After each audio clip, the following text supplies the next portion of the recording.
Welcome to the 34th video in the Just In Case series, sponsored by Quality and Equality, an OD consultancy firm based in Oxford, United Kingdom. And my name is Mayan Chung Judge, and I am the founder of the company. This series is free resources to encourage OD practitioner to engage in lifelong learning. And we will have up to 43 by the first month of 2021. The series is called just in case you need to be reminded of something, just in case you need to learn something new or be refreshed on something. Today, I'm very excited to welcome our contributor, Teressa Griffin, an international known organization development consultant, who is also an executive coach, a radio personality, an online thought leader and speaker. Teressa has a very, very wide span in industry experience. So she has worked for finance, retail, pharmaceutical industry, and wide range of company, including Consolidated Edison, Forest Laboratory, Pfizer Pharmaceutical, Glaxo Pharmaceutical, and Roche Laboratory, and Drexel University. And today, Teressa shares her wisdom and insight with us about her lifelong commitment to help her client to build self-awareness and personal growth. And she has written a very significant book, which helped me a lot, which is called Lies That Limit: Uncover the Truth of Who You Are, really. And she outlines in this video ideas and practice she used to successfully guide her clients towards acknowledging their unique gifts, clarifying their goals, and work quite hard to eliminate beliefs that limit their success and satisfaction. And she does this through a very gentle presence and a definite role model of how she used herself online, explaining what's important to us OD practitioner. And so I just want you to really sit down with a drink and really let Teressa's practical and deep insights to help you to think about what other work you need to do with who you are and how you present yourself. And so thank you very much, Teressa, for offering your time and wisdom. So over to you. Thank you, Mian. It's really a pleasure to be with you for this very important series that you've developed. And to the viewer, thank you for tuning in. It's really great to be with you for this conversation about use of self. And I've decided to call it Use of Self, a practical, embodied approach, because I'd like to talk with you about some techniques that you may find helpful. In the meantime, I do want to invite you, if you haven't found it already, to roam around Mian's website and find a report that she and Dave Jameson put together. It's called Global Use of Self Research Report. And I think it's important to take a look at the report to get a sense of how people around the world are feeling about use of self, the experience that they're having with use of self, both the things that they seem to do well and the areas where they find themselves feeling challenged. I think you'll both enjoy reading it and have a chance to reflect on your own strengths and challenges in this area. Now, why are you here for this topic is one of the questions I have in mind as I thought about preparing this for you. In some cases, you may be here simply because you're looking for a refresher, just something to stimulate your thinking. Or you may be wanting to take a deeper dive from a slightly different perspective around the topic, and I hope that I'll be able to provide that for you today. Or you may be like me sometimes, needing a nudge to re-engage with the kinds of practices that really support effective use of self. Sometimes we just get so very busy that we let go of the things that serve us well and help us to feel grounded in our use of self, and we have to have a nudge to re-engage. Or you might be wanting to kind of figure out some other things you can do to use yourself more effectively, kind of reorient and move yourself along a more empowered path in the use of self. But whatever reason you're here for today, I am happy to be a part of supporting your progress along the avenues of this topic. Now, we help organizations all the time, and sometimes we help them so much that we forget about ourselves. We help them to adapt and change and grow in order to thrive in their dynamic environment. And to be of greatest service, we also have to do our work in growing and evolving so that we are always bringing forward the best quality of our thinking and certainly the best quality and the best ability to use ourselves effectively. So in terms of the session goals, what I'll say to you is that they are very simple and straightforward. I want to share with you what I think of as some very practical techniques to help you deepen your connection and enhance your confident use of self. So I want to support you in the ideas that I'm going to offer in working through resistance and fears, self-imposed limitations, working through self-doubt even, so that you can connect more deeply with your core inner being, which is where your strength comes from. And I know that you know that. I'm simply reminding you of that in talking with you, to help you feel more grounded and purposeful, clearer in the actions that you'd like to take. And I'd like you to be able to notice more about yourself, about others, and the context in which you find yourself. And I would also invite you through this exploration to see if you can make some progress in just learning to trust all of the data that come to you more. The data that you might call objective, as well as the data that you might call subjective or intuitive. So as we work together today, that's what I'd like to explore with you.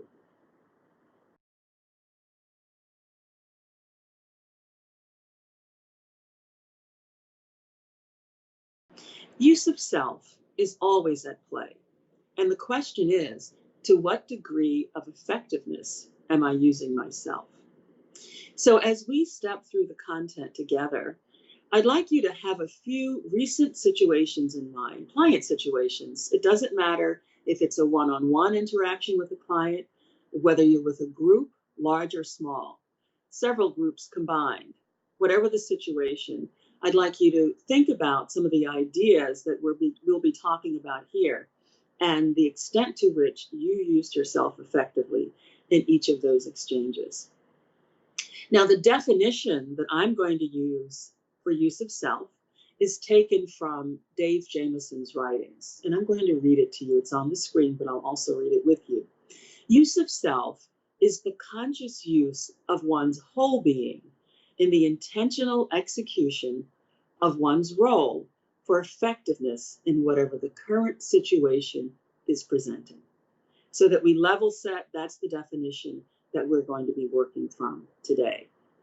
Now, the hallmarks of good use of self include a wide range of things, but mainly, or one of the first things I'd like to talk about, is it includes a very clear awareness of yourself, your values and beliefs, your strengths, your development needs, your blind spots and triggers, your fears, your biases, all of the things that sort of make up your personality, your way of being in the world, and that frame and orient the way that you think. In addition, other hallmarks for good use of self include clarity about your sense of purpose and your intentions. And I would say that that is kind of in a holistic sense, kind of how you intend to show up in the world.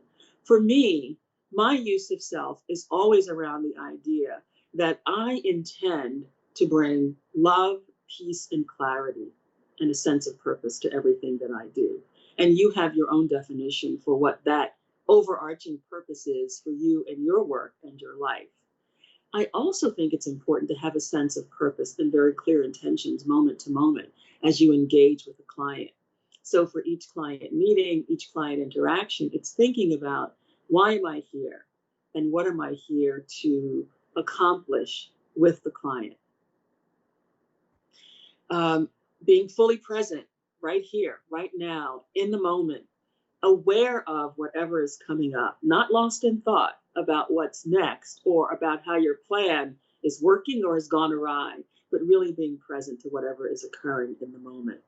Being in tune with your thoughts and feelings, and I'm going to add bodily sensations, which is something that I tend to pay a lot of attention to, because for me, and I think it's true for all human beings, our bodily sensations, those physical and physiological reactions we have, hold a big cue as to what we ought to be attending to, how we're using ourselves, and whatever energy might be emerging in us in the moment.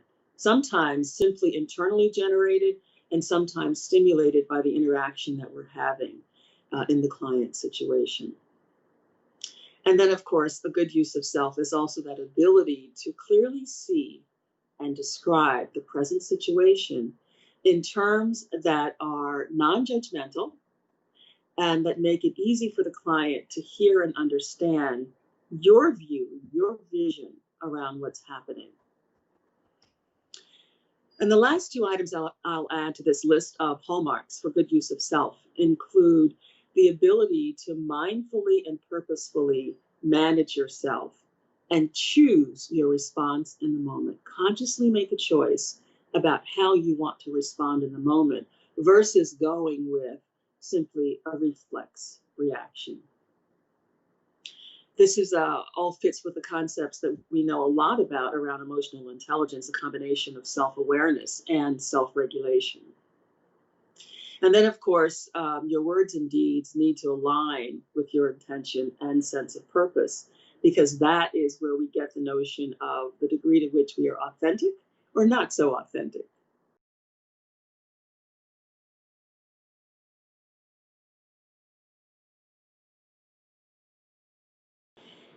Now, the question of why is use of self important to OD practitioners is really an important one. In a lot of ways, we are our best instrument, and we are the instrument that we always have at our disposal.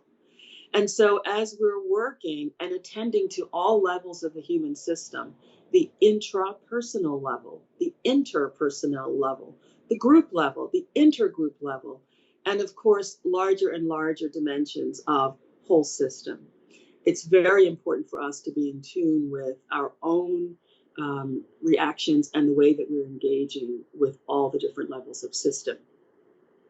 One of the things that you know, and I'll simply state here again for obvious reasons, is that one of the gifts that we bring systems is high quality noticing and high quality engaging.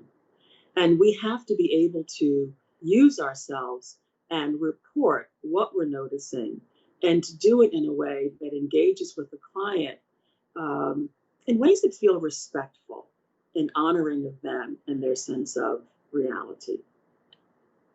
So when we work at any level of system, we pick up on the client's energy, and therefore that data becomes important to the interaction and the work that we do with them. Now, along with that, we also have to acknowledge that they're picking up on our energy as well.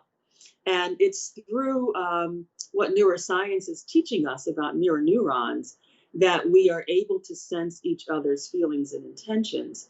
And so that makes it very important as an OD practitioner that we show up as best we can as a clean slate, that we don't bring baggage and negativity into client interactions, but that we come in with our own energy field as clear and as clean as we can make it, so that we are a very positive and constructive channel for client engagement.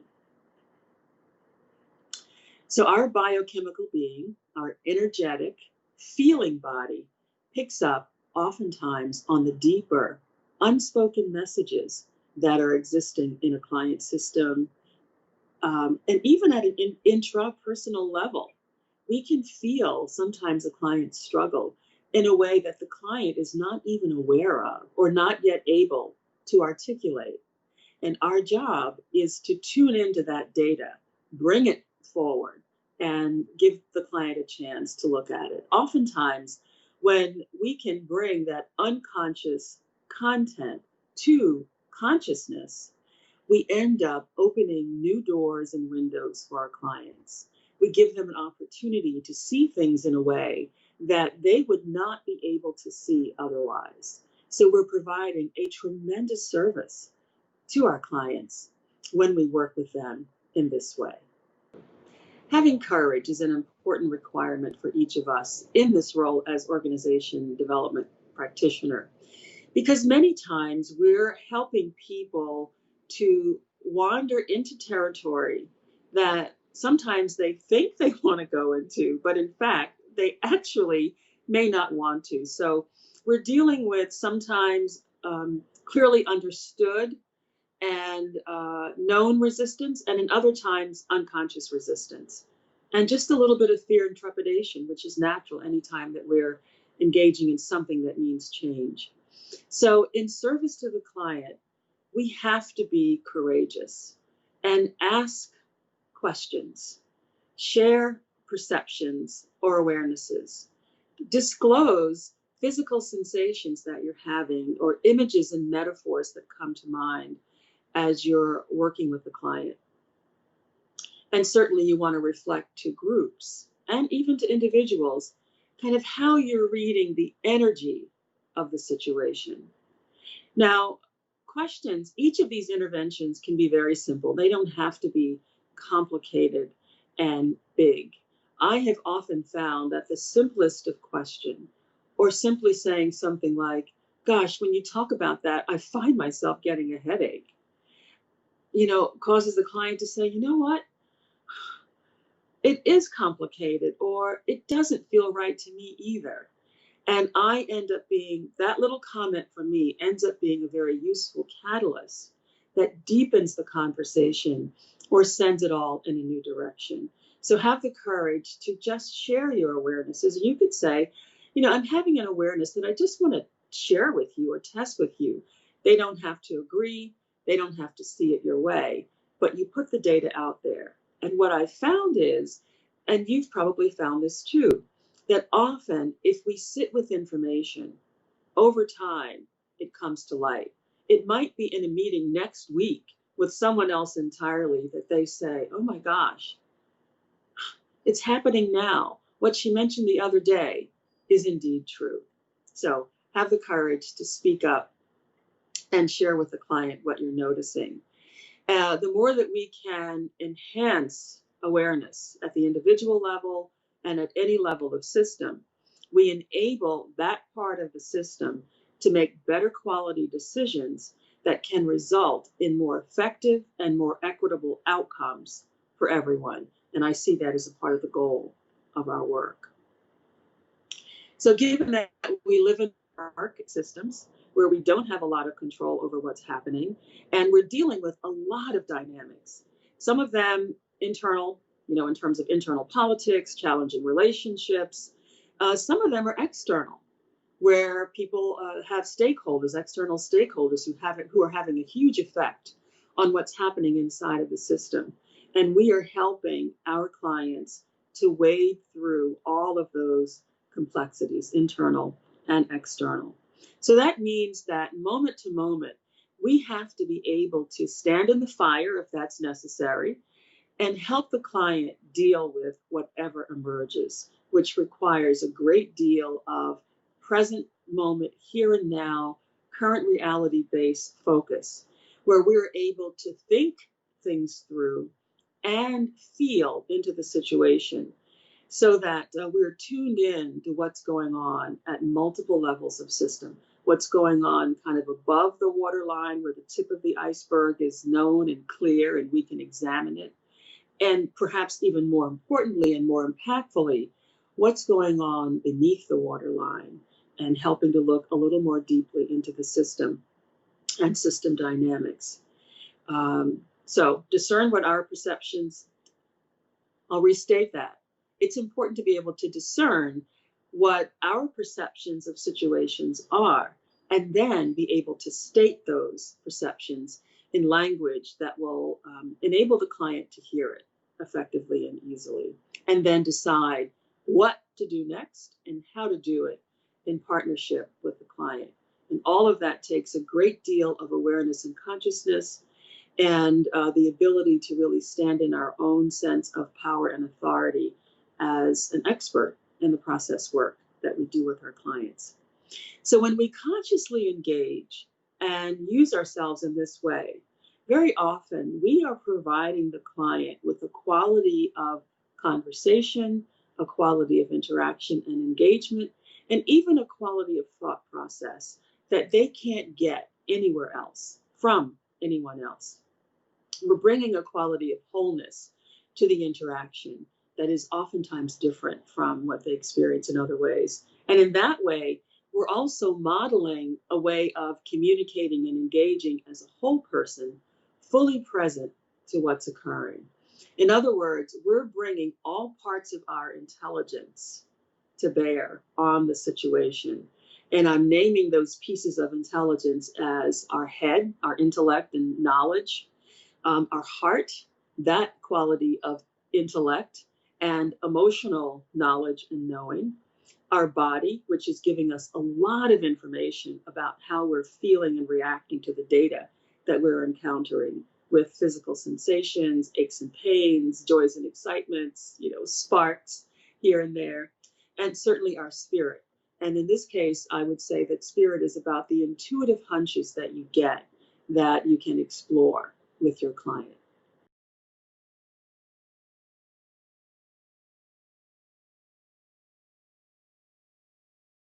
So now let's take a look at what gets in the way of each of us using ourselves effectively, most effectively. And I will add myself to that number because as a human being, sometimes, things happen and we do not make the best use of our own whole self in engaging with the client, and we get stuck in a trap, most often stuck in our heads, and we miss all of the other important data that we could share with the client. So sometimes, and you can see which on this list fits for you, or you may have something to add to the list, but I can get in my way because I work against myself.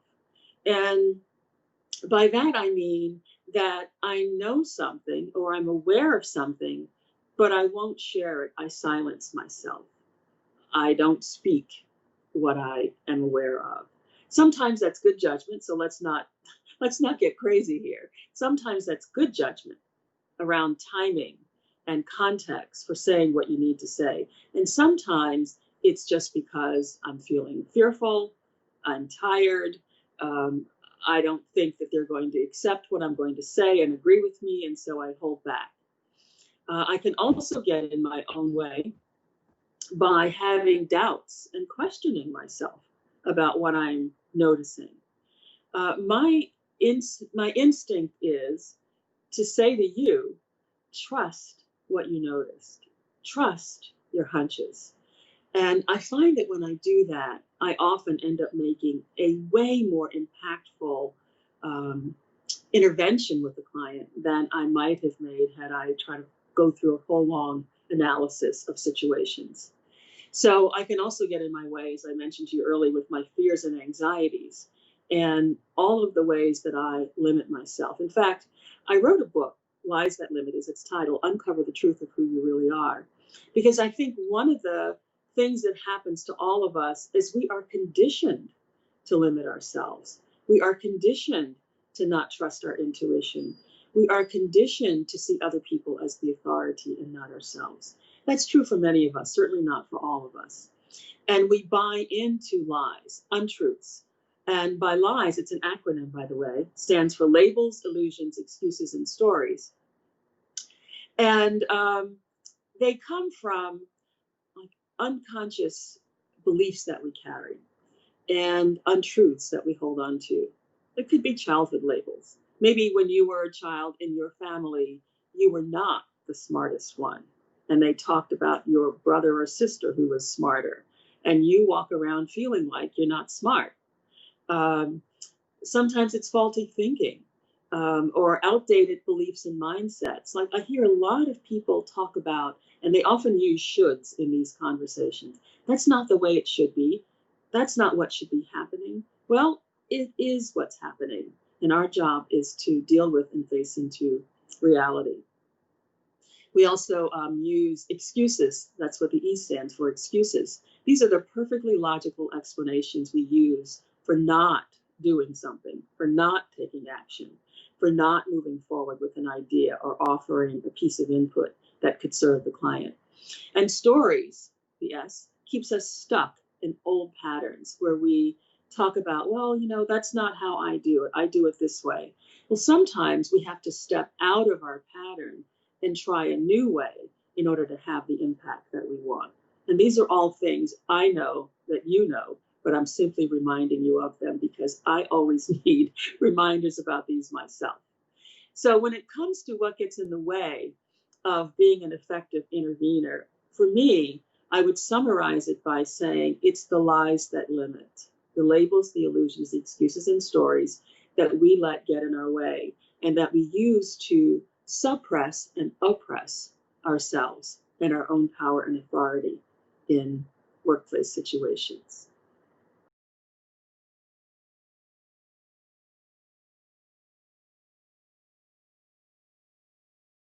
So when I think about the matter of how can I use myself more effectively, I always think about energy. And I think about the fact that energy is everywhere and energy is everything. And I need to be intellectually and energetically attuned to myself and to the client. And in so being, I think in those cases, when I'm able to achieve that end, I'm in greatest service to the client. And I literally feel more effective in my work. Now, in terms of how to access that energy, I'm going to invite you to do something that I attempt to practice, although not perfectly.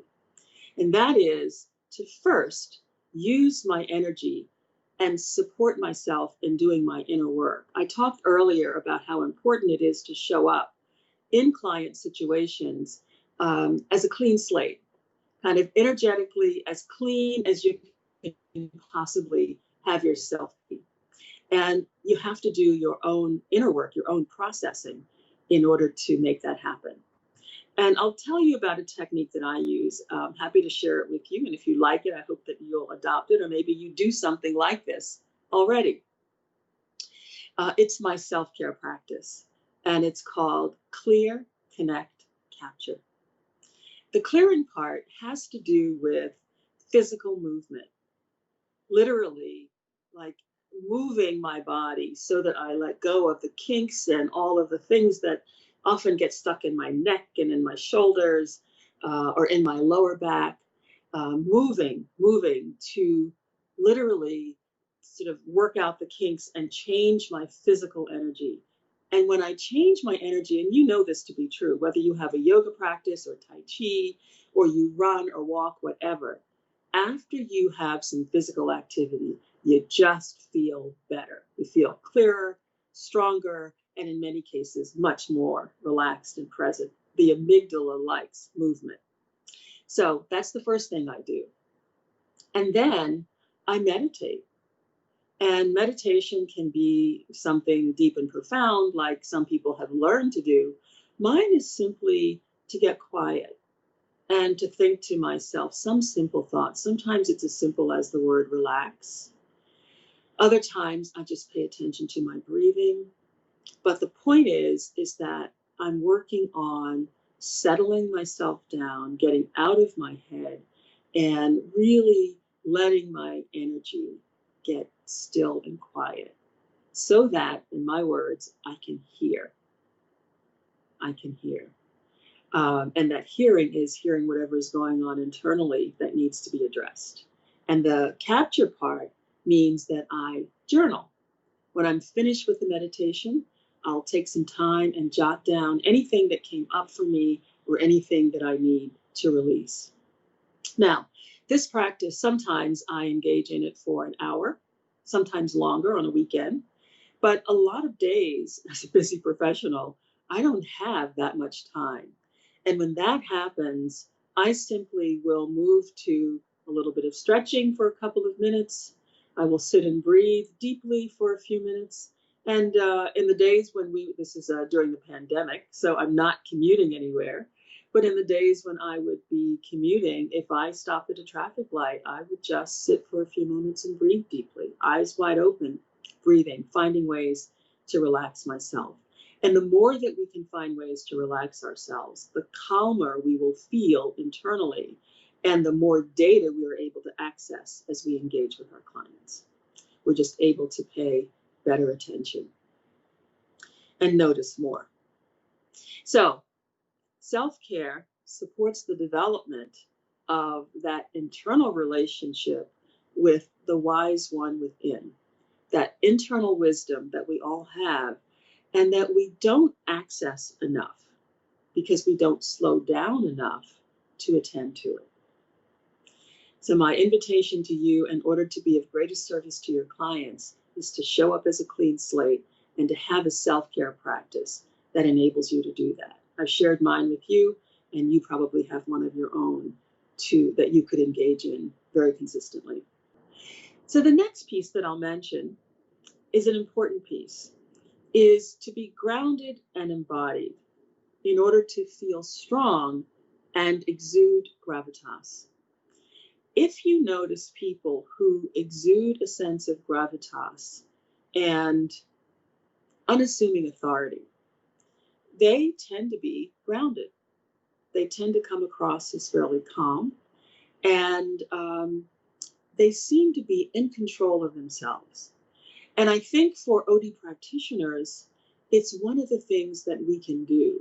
When we bring that quality of energy into a client environment, people notice, they feel it, and they're impacted by it.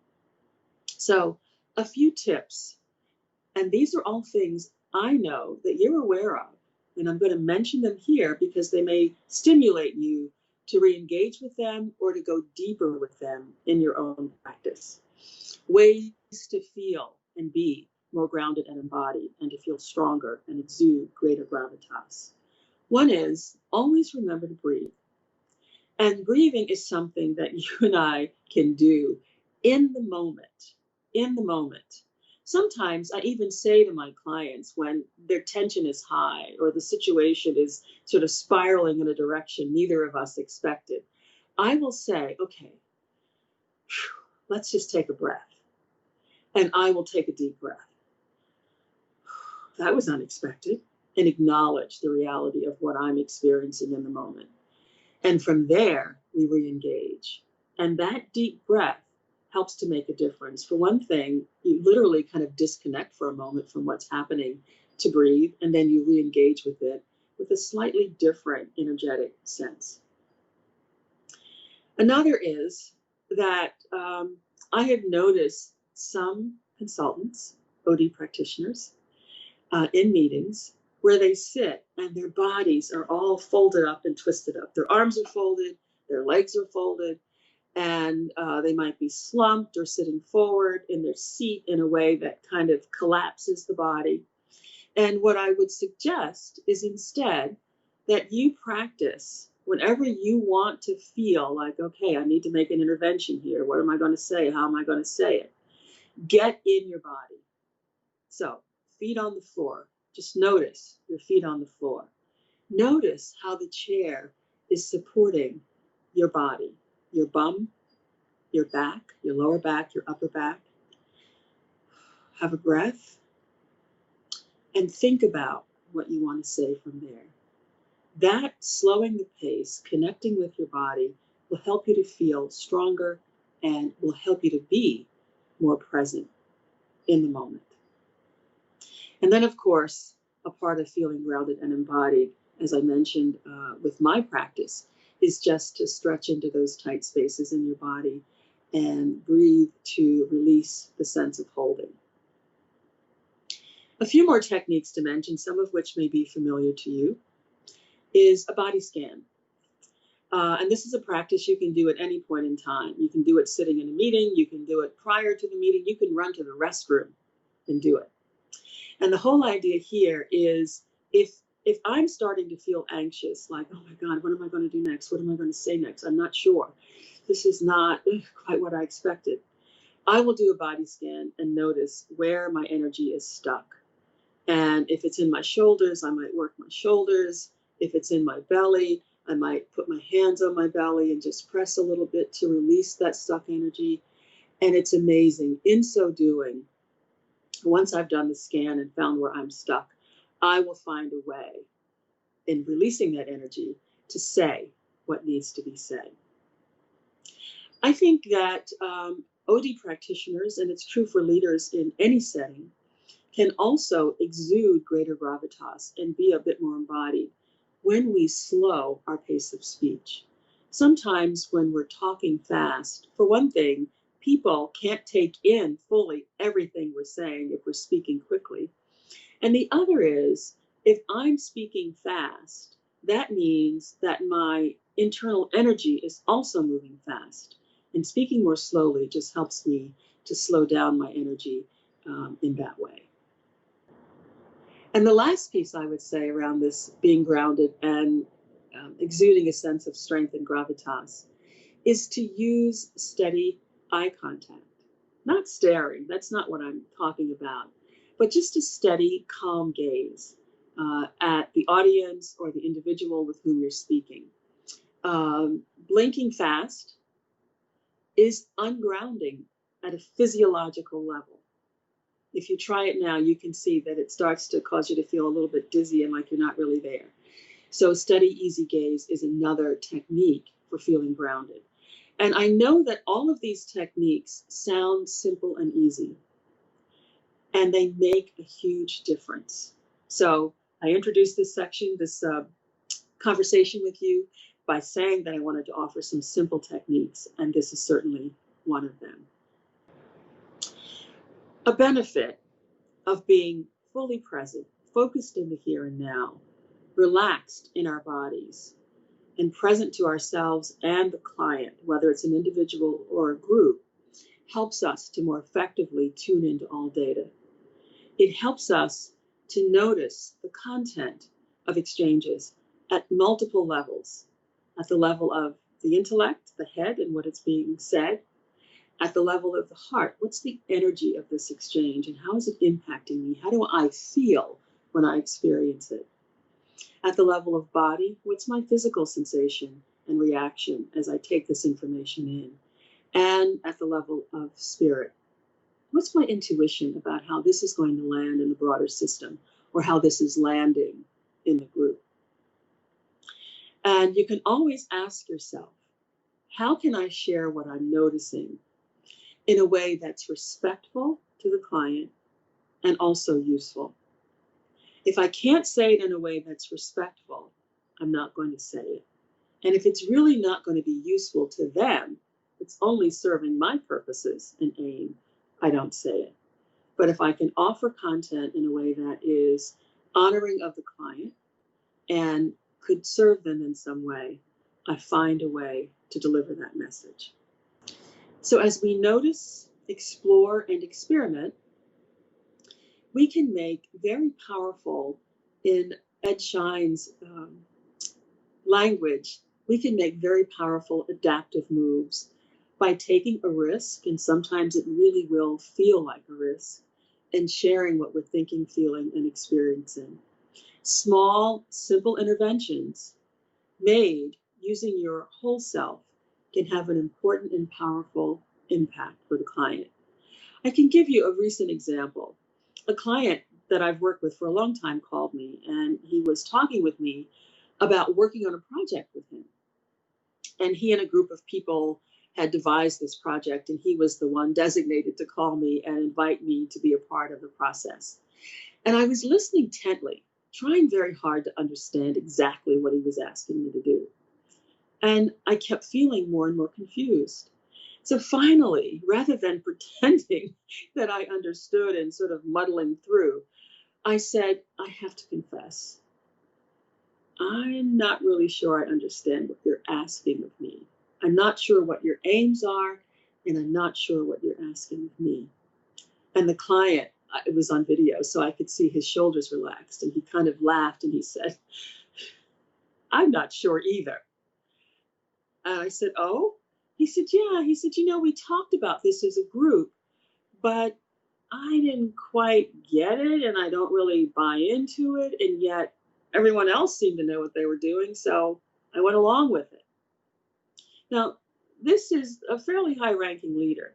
So this kind of thing where a group talks and people go along happens a lot in systems. So he says, you know what? I have to go back and get clarity in order to provide you with clarity. He said, but this really helped me a lot because I do that all the time. So often I'm not clear or I'm not in agreement and I go along with the situation. So this is a case where a very small intervention, which is me having a physiological sense of like, oh my God, I don't understand, and feeling terror, and finally being able to say to the client, I'm confused, I don't understand, help the client to, for one thing, clarify what was going to be a fairly expensive project that we could have wandered through and wandered around in for a while. And also, it helped him to find a growing edge for himself in his ability to not silence himself, but to speak when he differed or had a question. And these kinds of small interventions, these small ways of using ourselves in the moment with clients can turn out to be very, very helpful. And I see as a very necessary part of our role in working with systems and individuals.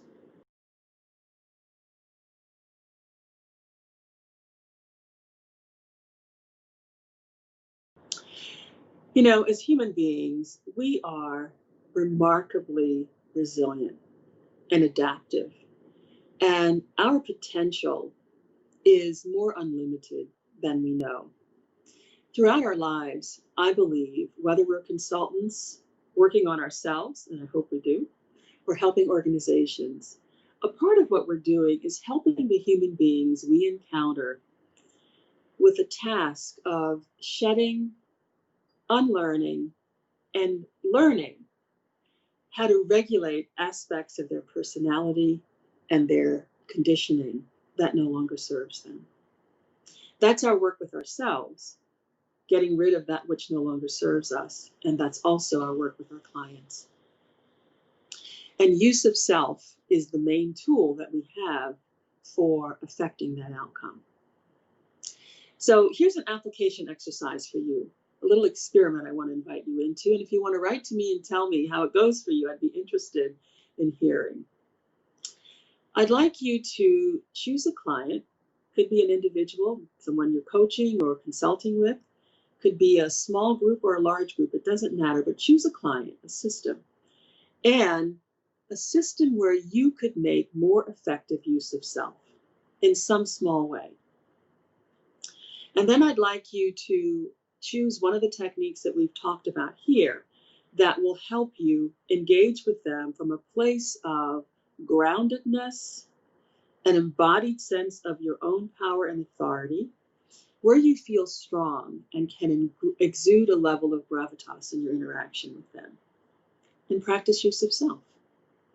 Let me know how that goes for you. So in parting, I would simply say that to be our best, we have to learn, grow, and evolve. We all know that. And yet sometimes we get so busy that we forget about that part of the deal that we have with ourselves. When we take on this role of being an OD practitioner, we give to the clients, and we forget about giving to ourselves. But jump in, practice, and experiment with using yourself more. And you do that again by just revealing a thought, asking a question. It might be to share a metaphor, an image that comes to you as you listen to the client. Disclose a physical sensation that you're having or an emotional reaction that you're having to what you're hearing. And then notice what happens. And in the noticing what happens, sometimes the big thing happens in the moment where the client has an epiphany or an insight. And at other times, it happens way later, days, weeks, months down the road, where they would say, you know, when you talked to me the other day about so-and-so, didn't strike me then, but now it does. And of course, there are times when our interventions fall on deaf ears and have no impact at all, except that, we worked in service to the client and this one just didn't land well. That happens too. And all of it is acceptable. All of it is a part of the process of doing our work and engaging most effectively with our clients. So I'll leave you with a quote that is from a man who I think embodied use of self to the fullest extent possible. And he is Mahatma Gandhi, who said that you must be the change you wish to see in the world. And it's a quote that I keep in mind all the time as I think about and complain about the world and think about, okay, so if that's my complaint about them, how can I use myself to show up in a way that will have a more positive and constructive impact? And I know that you join me in that because you're in this field of organization development where our work is to help people find and be their best, and we must find and be our best in helping them. Thank you so much for joining me. On behalf of everybody, Teressa, may I extend a very, very big thank you to you for your elegant, beautiful, and clear explanation of use of self, and also your own grounded presence online and how you use yourself as you communicate the key messages to us. I am so grateful for your time today. I'm sure that many people will benefit from this video. If you'd like to connect with Teressa and continue this conversation, all the details are at the end of the video. Her email, her biography, and links to other relevant resources. So a big thank you to the audience for having spent the time to watch Teressa's. And Teressa, a big thank you to you for sharing your insight with us. Stay safe.